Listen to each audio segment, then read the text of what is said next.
الله ربي والإسلام ديني ومحمدا رسول الله ويقيني. Ada uang, rezeki. Tidak ada uang, tidak ada rezeki. Maka kalau begitu cara pandang orang, nanti dia menganggap bahwa Allah Ta'ala tidak adil. Kenapa saya yang sholat, saya yang puasa sunat, saya yang zikir, saya yang rajin pengajian, tidak ada rezeki? Kenapa orang yang minum khamar, yang zina, yang mabuk, yang sakau, kenapa rezekinya banyak? Karena menurut definisi dia, uang adalah rezeki. Maka Islam datang. Apa itu rezeki? Kullu ma yuntafa'u bihi. Semua yang mendatangkan manfaat untuk akhirat kita, itulah rezeki. Uang tidak selamanya rezeki. Ada yang punya uang, dengan uang itu dia sakau, berarti bukan rezeki, itu istidraj, azab yang tertunda. Ada orang dengan tidak punya uang itu justru dia jadi soleh, ke masjidnya sampai 6 kali pas nggak ada uang. Subuh, zuhur, asar, maghrib, isya, duha, tahajud 7 kali. Berarti tidak punya uang, itulah rezekinya. Sekarang saya tanya, mau pilih yang mana? Rezeki dalam bentuk uang atau nggak punya uang? Itu namanya prank UAS. Kullu ma yuntafa'u bihi, semua yang mendatangkan manfaat, bukan manfaat materialis, bukan manfaat kebendaan dunia, manfaat untuk akhirat kita, maka itulah rezeki. Jadi kalau kita membayangkan bahwa rezeki itu hanya emas, maka semua orang yang tidak punya emas berarti tidak dapat rezeki. Padahal anak adalah rezeki. Kenapa anak itu rezeki? Karena anak mendatangkan manfaat, amal jariah yang tidak putus, waladun salihun. Tapi kalau orang menganggap mendapatkan anak itu rezeki, lalu yang tidak punya anak berarti tidak dapat rezeki, maka sesungguhnya tidak punya anak juga bisa jadi rezeki. Kenapa? Karena berapa banyak orang punya anak hanya menyusahkan dirinya saja. Sejak dari mulai lahir sampai anak itu punya anak, menyusahkan saja. Maka dia tidak menjadi rezeki, karena tidak mendatangkan manfaat. Dia justru menjadi laknat. Na'udzubillah. Ini semua diluruskan pemahaman kita tentang rezeki. Yang meluruskan itu adalah Allah.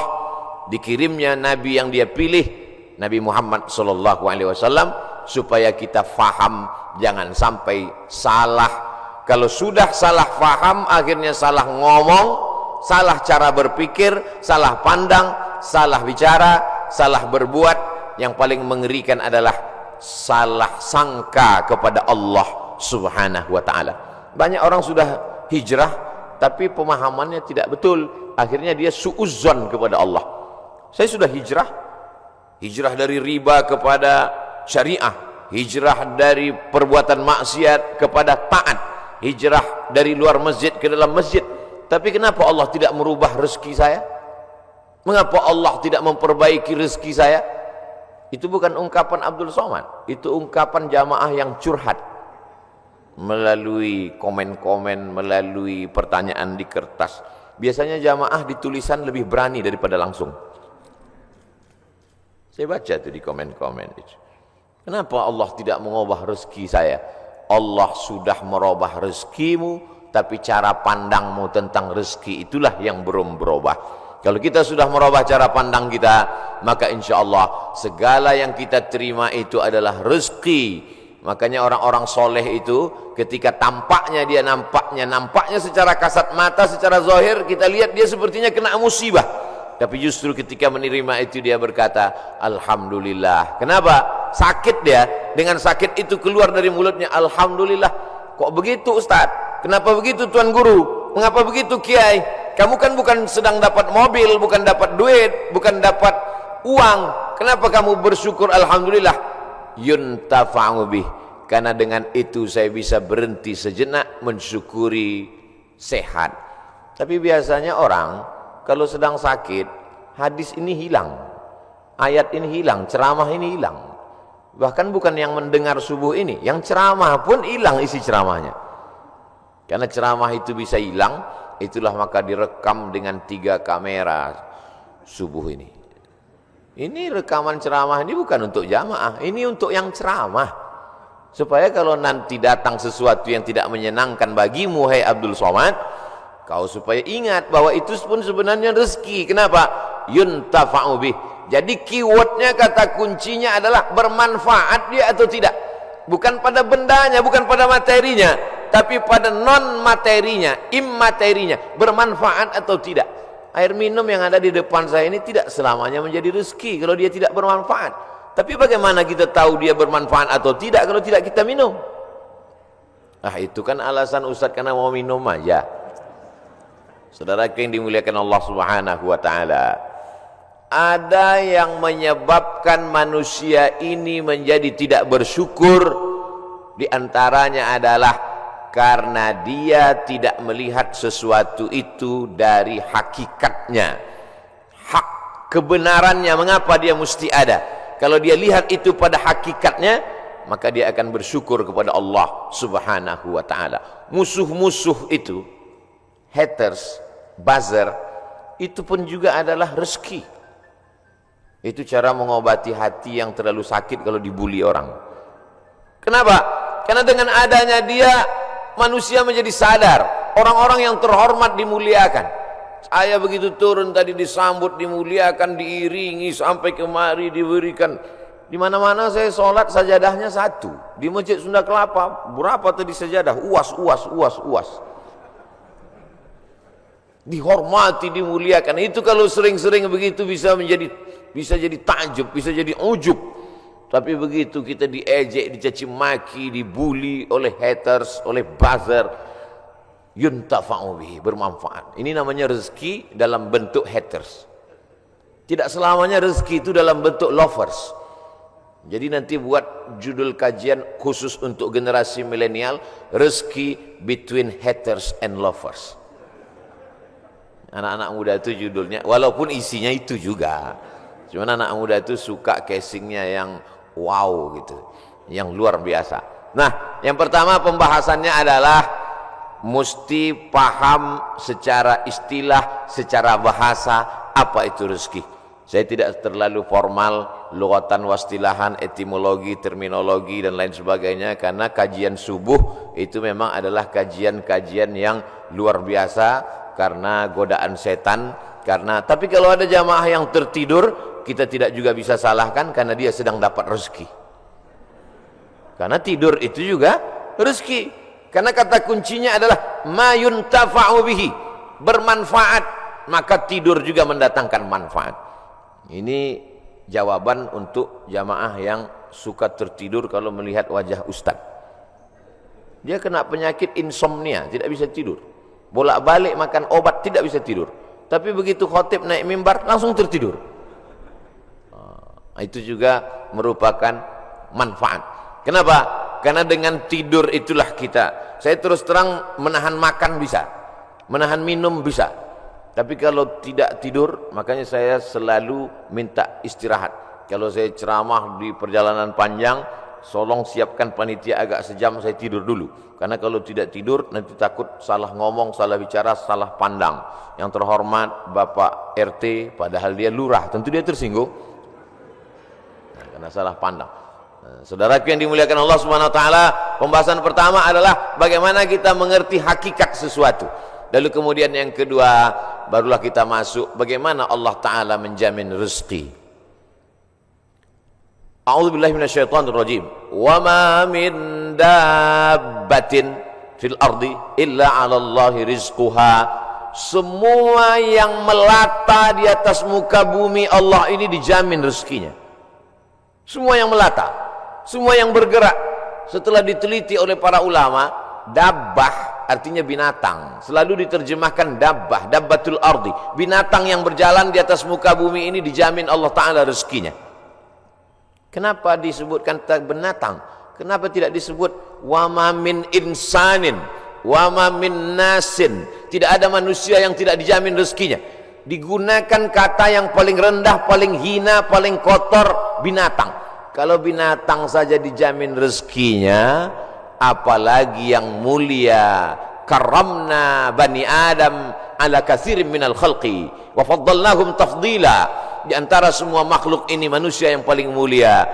Khalaqnal insana fi ahsani taqwim, dari bentuk susunan fisiknya paling sempurna, dari bentuk keseimbangan antara akal dengan nafsunya juga sempurna. Ada yang satu ini nafsu aja, tak ada akal, binatang. Ada yang satu ini akal saja, tak ada nafsu, malaikat. Makanya kalau ada teman kita nafsu aja, tak ada akal, kita udah tahu dia sama geng mana.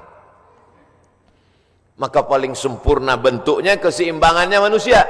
Tapi Allah tidak sebutkan manusialah yang kujamin rezekinya, tidak. Allah sebutkan yang paling hina. Kalau binatang yang kotor tidak berakal saja dijamin Allah rezekinya, apalagi manusia. Maka ada ungkapan pepatah orang Melayu, rezeki musang tidak akan dihabiskan harimau. Rezeki musang tak akan pindah ke mulut harimau. Secara fisik harimau lebih besar, secara fisik harimau lebih buas, lebih gagah, lebih tajam taringnya, raja hutan, raja rimba. Musang biasa saja. Bahkan ada musang yang paling keren ya kopi luwak, karena itulah makanan dia. Tapi rezeki musang tidak akan mungkin dihabiskan harimau. Kalaulah gara-gara harimau musang itu tidak makan, maka sudah lamalah musang itu punah dan musnah, tidak ada lagi di permukaan bumi. Tapi sampai hari ini musang masih tetap ada dan harimau pun tetap ada. Begitu Allah Subhanahu wa taala mencari, menyediakan rezekinya. Binatang yang melata, melatanya tidak pula di atas tanah. Justru dia unik. Kalau binatang yang lain kakinya di atas tanah, kepalanya, dia justru terbalik. Justru kaki dia yang ke atas, dia yang ke bawah. Bukan Spiderman, cicak. Makanannya pun luar biasa. Yang dia makan tidak melata tapi yang terbang, nyamuk. Bisa juga dia makan. Jadi kalau ada orang dikasih Allah Ta'ala tangan, kaki, kudrat, iradat, kemauan, kehendak, dikasih Allah Ta'ala akal sehat, badan sehat, segar bugar, tapi cemas dengan rezekinya, dia mestinya malu dengan cicak. Kemudian bagaimana Allah Subhanahu wa taala membagi rezeki itu? Lau tawakkaltum 'alallah haqqa tawakkulih. Kalau kamu bertawakal kepada Allah sebenar-benar tawakal, la razaqakum kama ruziqat thair. Kamu diberi Allah rezeki sebagaimana seekor burung mendapatkan rezeki. Bagaimana seekor burung mendapatkan rezeki? Taghdu khimasan wa taruhu bitanan. Terbang keluar sarang pada waktu pagi dalam keadaan perut kosong dan pulang dalam keadaan perut kenyang. Sampai hari ini belum ada burung yang tidak mau terbang karena khawatir dapat rezeki atau tidak. Burung merpati terbang tinggi, tahu dia di mana letak sarangnya dan pulang dia dalam keadaan perut kenyang. Padahal yang diberikan Allah kepada dia cuma dua, paruh dengan cakar kakinya. Dengan dua itu bisa dia makan. Uniknya burung-burung ini adalah makanannya berada di dalam air, dia di atas udara, lalu kemudian dia hanya sebentar saja memantau, masuk dia ke dalam dan bisa diangkat kembali. Kalau tidak percaya pada isi ceramah saya ini, sering-sering nonton film yang isinya binatang aja, tentang flora dan fauna, tentang hewan, tentang burung. Aneh dan uniknya, yang menyuruh kita untuk mempelajari binatang hewan ini adalah Allah SWT. Tapi yang mempertontonkan kita, kameramennya sampai berbulan-bulan di dalam hutan untuk menampilkan, hanya memperlihatkan seekor burung bisa menangkap seekor ikan, untuk memperlihatkan bagaimana Allah membagi rezeki kepada kita. Sesungguhnya di balik konten yang luar biasa ada kameramen yang sangat tersiksa. Jadi besar sekali jasa kameramen. Jadi nanti kalau beberapa hari ini akan keluar gambar Abdul Somad ceramah di Masjid Sunda Kelapa sedang begini-begini, itu kameramennya luar biasa. Ini kameramen insyaallah masuk surga sama kamera-kameranya sekalian. Saudara yang dimuliakan. Cuman kameramen kalau bisa matanya harus seimbang. Jadi jangan selamanya begini. Jadi sekali-sekali begini, sekali-sekali. Saya khawatir nanti setelah tua matanya begini. Selalu ada keseimbangan. Saudaraku yang dimuliakan Allah SWT, kamera itu pun juga adalah rezeki. Kenapa? Yuntafa'u bihi. Kapan kamera menjadi rezeki? Ketika dia bermanfaat. Kalau kamera hanya untuk mengambil gambar orang yang membuka aurat, maka itu bukan kamera rezeki, itu namanya kamera Sony. Itu namanya kamera laknat.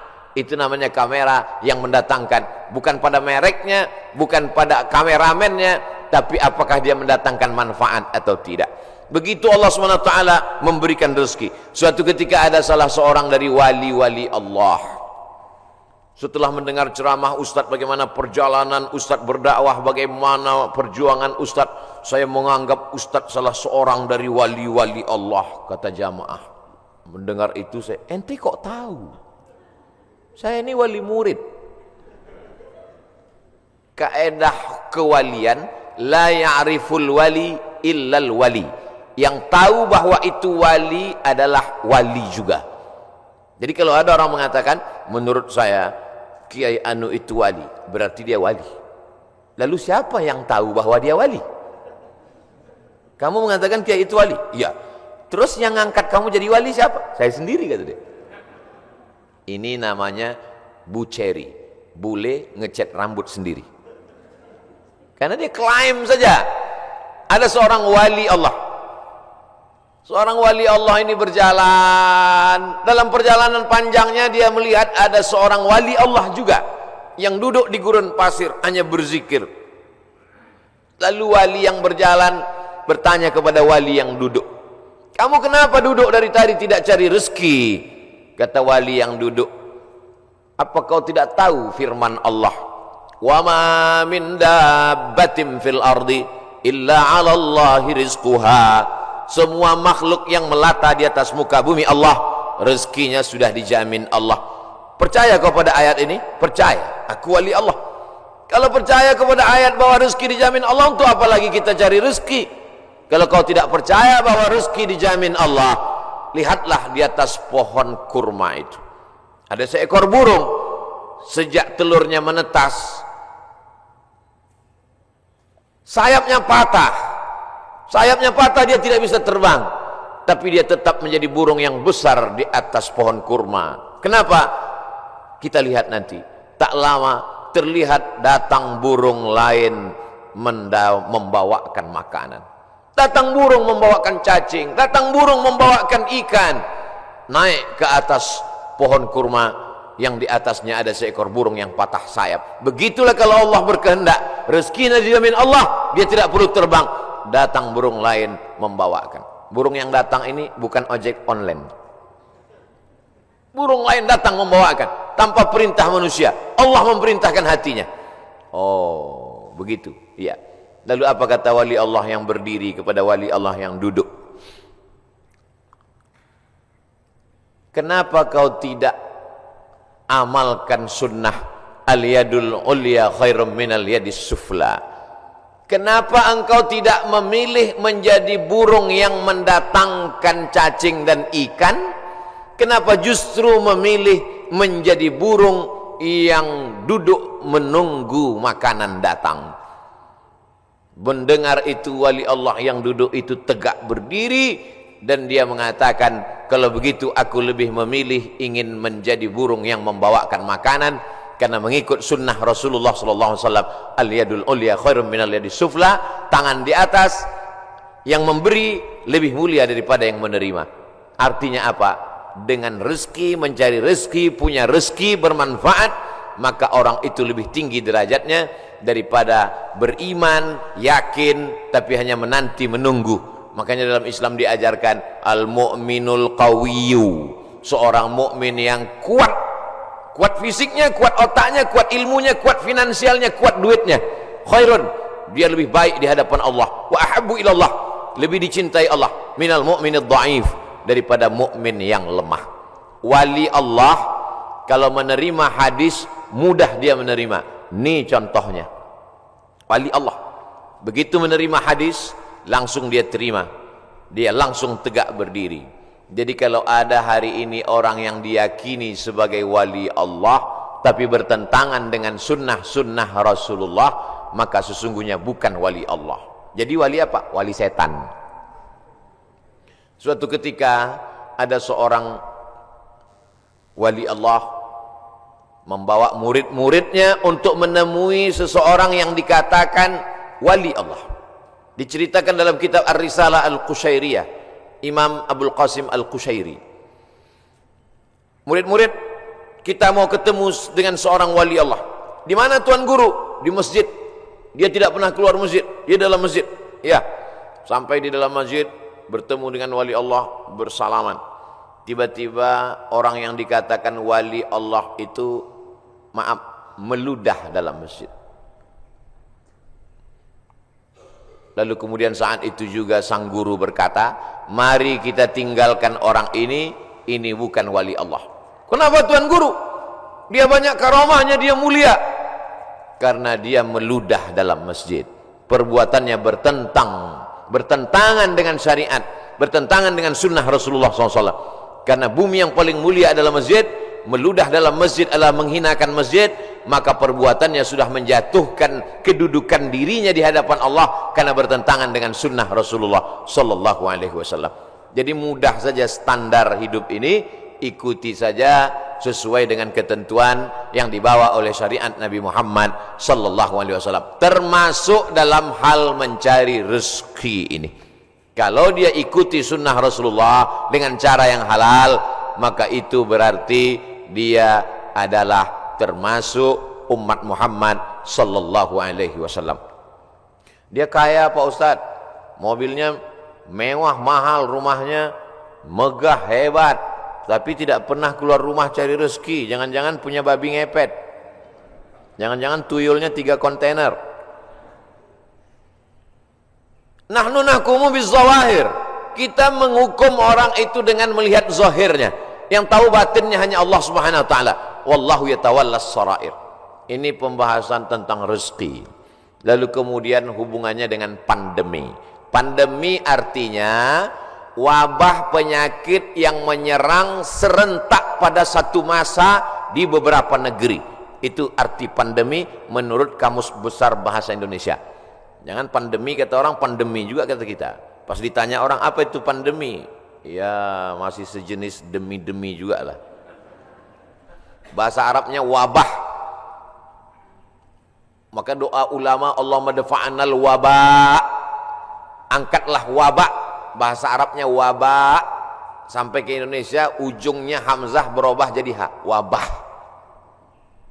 Banyak sekali kata-kata serapan bahasa Arab begitu sampai ke kita berubah. Wabah jadi wabah. Zahir lawannya batin. Telapak tangan ini batin, ini zahir. Kenapa ini disebut batin? Karena tertutup. Kenapa ini disebut zahir? Karena terlihat. Oh kalau begitu ini bisa juga disebut batin tertutup Pak Ustaz? Enggak, karena yang bisa tertutup cuman ini. Siapa yang bisa menutup ke sini? Enggak bisa. Maka ini disebut batin. Zahiruha wa batinuha, zahir dan batin. Sampai ke Indonesia berubah. Mohon maaf, lahir dan batin. Tidak apa-apa, kita teruskan saja kekeliruan itu, karena sudah menjadi umum. Ada nama kamus bahasa Arab khotok sya'i, khotok salah, sya'i tapi populer. Ternyata kalau salah tapi populer, diteruskan saja kesalahan itu.